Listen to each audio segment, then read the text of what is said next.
Shalom, shalom, haleluya, selamat hari Minggu, luar biasa. Kita kembali berada di minggu kedua di bulan November, tepatnya tanggal 13 November tahun 2022. Diberkatilah kita di sepanjang hari ini.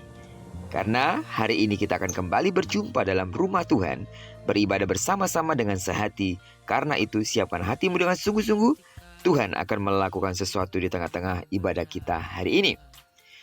Bagi jemaat yang harus beribadah di rumah, sebagaimana layaknya saudara mempersiapkan diri untuk pergi ke gereja, maka demikianlah persiapan saudara meski harus di rumah. Hormati hadirat Tuhan, dan Tuhan akan melakukan sesuatu bagi saudara juga. Amin. Baiklah, sebelum kita lebih jauh mempersiapkan diri untuk beribadah, izinkan terlebih dahulu Tuhan bicara kepada kita lewat pembacaan Alkitab satu hari satu pasal. Dan puji Tuhan, mulai hari ini sampai 3 hari ke depan, kita akan melanjutkan pembacaan kita dari kitab Yoel. Kitab ini menjadi salah satu kitab terpendek dalam kitab Perjanjian Lama. Hanya 3 pasal saja. Saya berharap saudara bisa menyelesaikannya dengan baik, dan percayalah, Tuhan akan menyampaikan isi hatinya secara pribadi yang sungguh-sungguh akan memberkati saudara. Amin. Baiklah, mari kita sama-sama membaca kitab Yoel. Pasal yang pertama, ayat pertama sampai dengan ayat yang ke-20. Judul renungan kita pada pagi hari ini, Pesan dalam Bencana. Sebagai pengantar renungan ini, saya akan membacakan untuk kita ayatnya yang kedua dengan judul perikop, Tulah Belalang sebagai Hukuman Tuhan. Dengarlah ini, hai para tua-tua, pasanglah telinga, hai seluruh penduduk negeri. Pernahkah terjadi seperti ini dalam zamanmu atau dalam zaman nenek moyangmu? Sidang jemaat Tuhan, petaka tanpa pesan, bencana yang pernah terjadi dalam sejarah suatu bangsa, menjadi peringatan bagi bangsa itu. Namun saat kemakmuran tiba, banyak orang mulai melupakannya. Dalam pembukaan kitab Yoel ini, Yoel mengingatkan seluruh generasi Israel untuk memperhatikan apakah kekacauan yang terjadi saat itu pernah dialami pada zaman leluhur mereka, atau apakah yang terjadi pada saat itu suatu kengerian besar yang pernah mereka alami akibat tulah belalang digambarkan secara jelas di sini. Ketika bencana itu terulang kembali, tidak seorang pun menyangkanya, baik orang yang sadar maupun orang yang mabuk oleh anggur. Semua orang secara pribadi merasakan duka karena bencana itu tidak menyisakan apapun, termasuk apa yang ada di rumah Allah. Bencana ini menghantam semua orang, termasuk para pemilik ladang yang berjerih payah menanami ladang mereka. Pada waktu itu, tanah sebagai simbol berkat berubah menjadi kutukan karena tidak ada apapun yang dihasilkannya.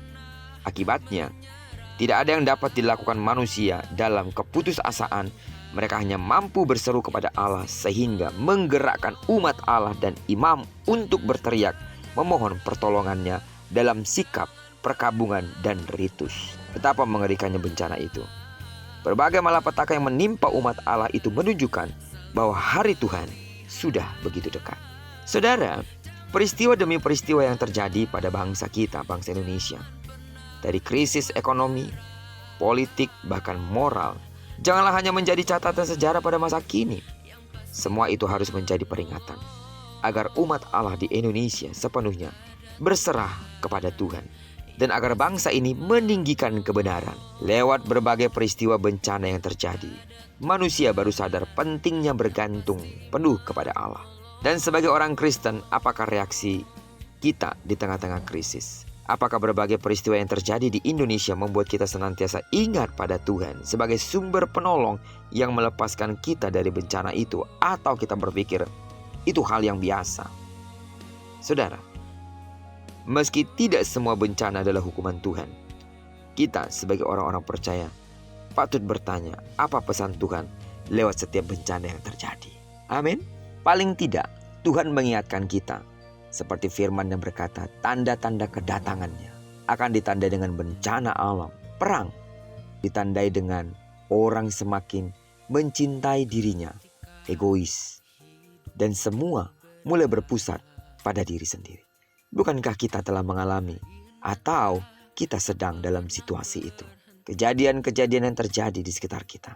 Ingatlah, sesungguhnya Tuhan sedang bicara kepada kita dan bertanya, siapkah kita ketika Dia datang kali kedua? Terlebih kalau hari ini ketika kita akan menuju rumah Tuhan, beribadah menjadi sebuah respon kepada kita atas panggilan Tuhan untuk mempersiapkan diri menyongsong kedatangannya kali kedua. Karena itu jangan sia-siakan kesempatan untuk datang beribadah kepada Tuhan. waktu yang kita donasikan untuk Allah, waktu yang kita berikan untuk Allah, kurang lebih 1,5 jam ketika kita beribadah. Pergunakan dengan baik. Berjumpalah secara pribadi dengan Tuhan. Dan lihatlah, Tuhan akan melakukan sesuatu di tengah-tengah kehidupanmu, di tengah-tengah bangsa kita, dan di seluruh aspek kehidupan kita. Terpujilah nama Tuhan. Kiranya perenungan kita pada pagi hari ini mengingatkan kita untuk mempersiapkan diri sebaik mungkin saat kita akan menyongsong kedatangan Kristus kali kedua. Diberkatilah kita sepanjang hari ini, digenapi firman yang telah berjanji bahwa apa yang dikerjakan tangan kanan dan tangan kiri kita dibuatnya berhasil. Terlebih bagi sidang jemaat Tuhan yang akan melayani hari ini, doaku, penyertaan, dan pengurapan Tuhan mengalir di dalam dirimu. Dan bagi sidang jemaat Tuhan yang mungkin akan segera berangkat dari rumah, perjalananmu akan ditolong dan diberkati oleh Tuhan. Karena digenapilah firman-Nya, kemana dan dimanapun kita berada, Tuhan akan ada di sana untuk menyatakan kemuliaan-Nya. Amin. Diberkatilah kita bersama dengan orang-orang yang kita kasihi, serta bersama dengan orang-orang yang kita cintai dimanapun mereka berada. Terpujilah nama Tuhan. Shalom. Selamat hari Minggu.